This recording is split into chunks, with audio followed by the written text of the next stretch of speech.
this video is regarding advantages of accounting.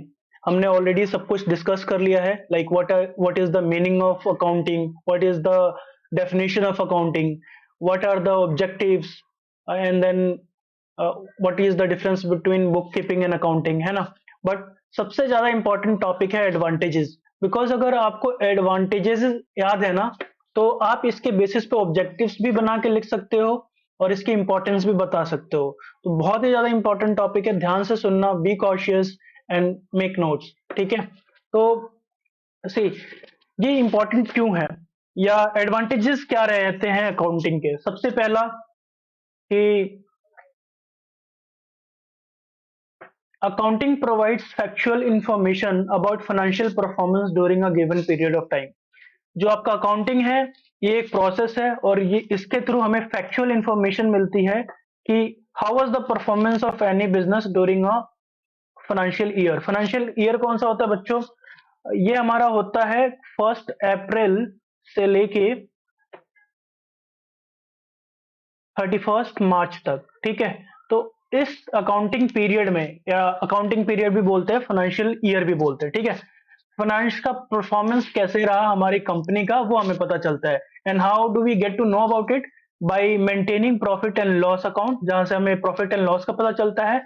And then financial position, यानी business की value कैसे पता चलेगी, वो हमें पता चलती है कब, किसके थ्रू, कौन से बुक्स के थ्रू?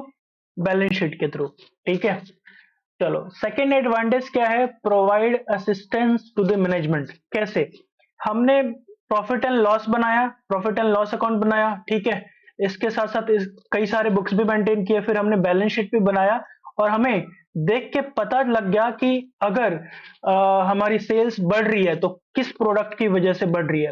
ठीक है, तो जो प्रोडक्ट की सेल्स बढ़ रही है, मैनेजमेंट क्या सोचेगा कि उसकी प्रोडक्शन और कर दिया जाए, बढ़ा दी जाए, ताकि वो ज्यादा बिक रही है और ज्यादा प्रोडक्शन करेंगे तो और ज्यादा डिमांड को लाइक फुलफिल कर पाएंगे और ज्यादा से ज्यादा पैसे बना पाएंगे. तो इस तरीके से मैनेजमेंट को असिस्टेंस मिलती है फाइनेंशियल इंफॉर्मेशन से या फाइनेंशियल रिपोर्ट से. ठीक है, और फाइनेंशियल इंफॉर्मेशन क्या हुआ, आपने ये तो बनाई है समराइज करके. देखो समराइजिंग हमने पढ़ा है ना, समराइजिंग में हम क्या करते हैं? समराइजिंग में हमें पता चलता है बिजनेस की पोजीशन क्या है एंड वैल्यू क्या है. ठीक है, और फिर हमें फाइनेंशियल अकाउंट भी उसका जो रहता है, like profit and loss account, वो भी हम बनाते हैं. और इसको फिर इंटरप्रेट करके जो इंफॉर्मेशन होता है वो शेयर किया जाता है मैनेजमेंट को, और मैनेजमेंट क्या करता है? डिसीजन लेता है. तो ये एक तरीके से असिस्टेंट की तरह काम करता है, किसको? मैनेजमेंट को.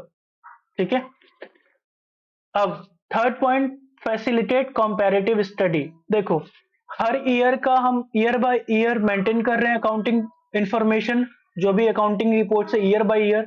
अब लेट से हमने 3 इयर्स का हमने मेंटेन कर लिया, तो हम कंपेयर कर सकते हैं ना कि फर्स्ट ईयर में क्या सेल रहा, सेकंड ईयर में क्या सेल रहा, थर्ड ईयर में क्या सेल रहा, कौन से प्रोडक्ट की सेलिंग किस ईयर में ज्यादा है, क्यों है, वो सारी चीजें हम कंपेयर कर सकते हैं, राइट. तो ये it facilitate comparative study as well बच्चों.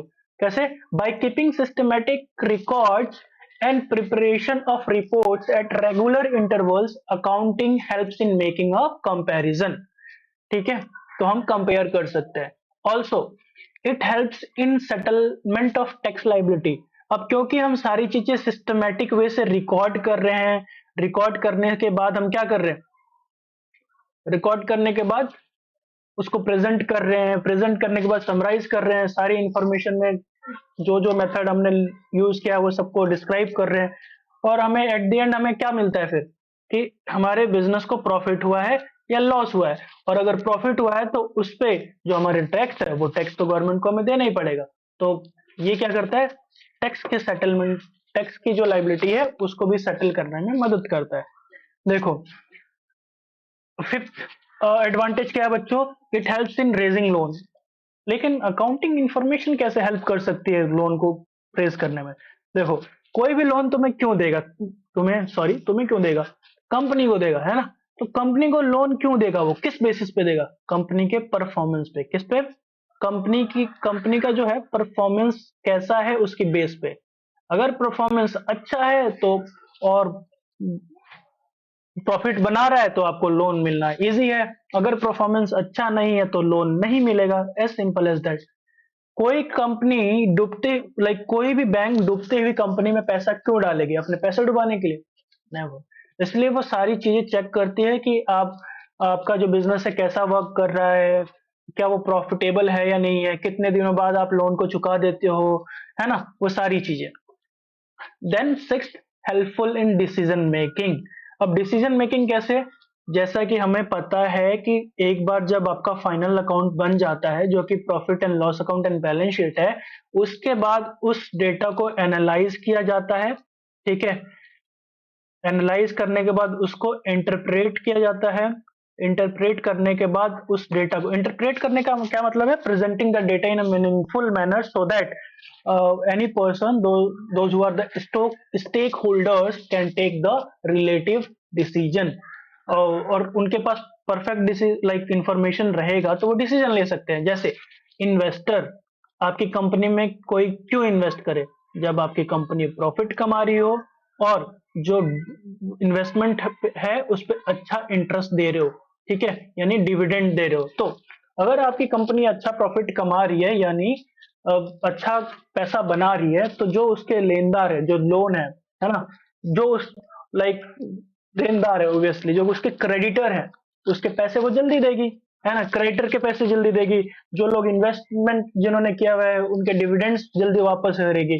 सो दैट्स ऑल बच्चों। So this is advantages of accounting. कोई चीज ना समझ में आई हो, कोई चीज कहीं पर डाउट हो, please share it into the comment and मैं आपको रिप्लाई करता हूँ कि कैसे इसको सॉल्व कर सकते हैं, ठीक है। बाकी आई होप आपको क्लियरली ये सब कुछ समझ में आ गया हो। तो आ गया है तो लाइक कर दो, कमेंट करो क्या सीखा आपने, राइट, एंड सब्सक्राइब करना तो बिल्कुल भी मत भूलना। जाके अदर वीडियोस चेक करो क्योंकि बहुत ही ज्यादा इंफॉर्मेटिव वीडियोस हैं, बहुत ही ज्यादा बेसिक अंडरस्टैंडिंग के साथ बनाई है ना, डेप्थ नॉलेज के साथ। सो गो एंड वॉच इट।